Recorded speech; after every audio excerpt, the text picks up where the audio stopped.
Gaano kabaliw si Ellen? Ha? Nakikita nyo naman, kayo na mag-judge.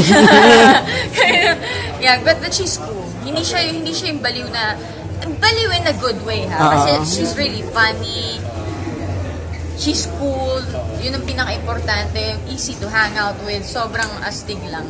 Yeah. Can you do the same, RC, yung ginawa niya dun sa Star Magic with her date na si EJ Falcon? Hindi, kasi si EJ daw nang iwan sa kanya. Kasi nga, ganun na itsura niya. Bala ka dyan ka na. Parang ganun eh. Pero, according to sa video, parang si EJ was looking for her. Hindi ko alam kasi I wasn't there, so I really can't answer for them. So yun, pero ang alam ko, they're really good friends. So kung ano man yung nandun, binubuli lang na Ellen yun si EJ. Lagi silang ganun sa set eh. Cute lang, para silang ganun. So sa tingin mo may nabago ba sa relationship nila? Wala, ganun pa rin sila, very casual. Ganun pa rin sila.